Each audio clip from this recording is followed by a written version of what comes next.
Hello दोस्तों, नमस्कार। मैं हूं अनुराग। आज हम बात करेंगे दिल्ली मेट्रो के बारे में। दिल्ली एक ऐसा शहर जहां हर दिन सड़कों पर करोड़ों लोग फंसे रहते हैं। हॉर्न की आवाज़, धुएं से भरी हवा और अंतहीन ट्रैफिक जाम। लेकिन इसी शहर में ज़मीन के करीब 15 मीटर नीचे एक ट्रेन हर 90 सेकंड में गुजरती है। बिना रुके, बिना थके हजारों लोगों को उनके गंतव्य तक पहुंचाती है। ये है दिल्ली। आज की दिल्ली को देखकर शायद यकीन करना मुश्किल हो, लेकिन 1990 के दशक में इस शहर का ट्रैफिक एक बुरे सपने जैसा था। कनॉट प्लेस से कश्मीरी गेट सिर्फ 5 किलोमीटर दूर है, लेकिन कनॉट प्लेस से कश्मीरी गेट जाने के लिए समय लगता था करीबन 2 घंटे। बसों में लोग लटक कर सफर करते थे।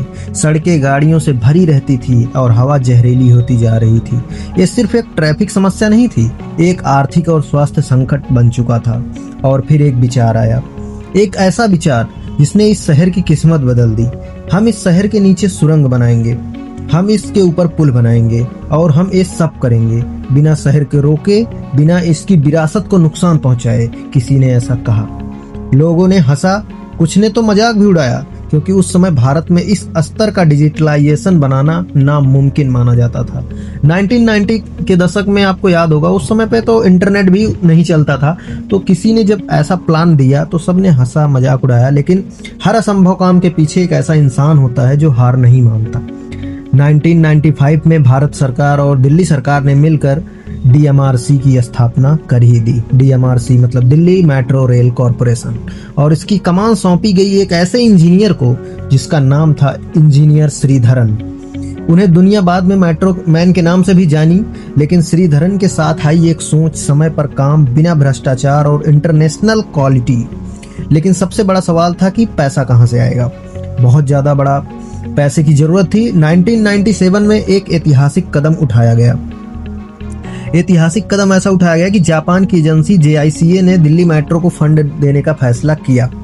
कम ब्याज दर, लंबी अवधि का लोन दिया और एक भरोसा कि भारत एक कर सकता है। उसी भरोसे पर भारत को ये लोन मिला जापान से। अब प्लान तैयार हुआ। फेज 1 का प्लान बना। 65 किलोमीटर का नेटवर्क तैयार हुआ। 3 मुख्य कॉरिडोर बने, 59 स्टेशंस बने, कुछ जमीन के ऊपर, कुछ जमीन के नीचे। लेकिन असली चुनौती अभी शुरू हुई थी। दिल्ली की भीड़ भाड़ वाली सड़कें, नीचे फैली पाइपलाइनें, ऊपर पुरानी इमारतें और बीच में एक ऐसा प्रोजेक्ट जिससे बिना रुकावट के पूरा करना था। मतलब कि अंदर ही अंदर काम होना चाहिए, दिल्ली रुकनी नहीं चाहिए, ऐसा काम करना था तो बहुत ही मुश्किल। लेकिन हजारों लोगों को उनकी जमीन से हटाना पड़ा, यूटिलिटी लाइनों को शिफ्ट करना पड़ा, ट्रैफिकों को डाइवर्ट करना पड़ा। हर दिन हर जगह एक नई चुनौती सामने खड़ी हो जाती थी। और फिर आई असली इंजीनियरिंग। जमीन के नीचे सुरंग बनाने के लिए लाया गया tunnel boring machine. Tunnel boring machine विशाल मशीन थी जो धीरे धीरे आगे बढ़ती थी, मिट्टी काटती थी और नीचे नीचे पीछे पीछे सुरंग बनाती जाती थी। सबसे खास बात यह थी कि ऊपर की जमीन को लगभग बिना नुकसान पहुंचाए यह मशीन काम करती थी। वहीं दूसरी तरफ जमीन के ऊपर विशाल पिलर्स खड़े किए गए और उनके ऊपर बनाया गया वायडक्ट।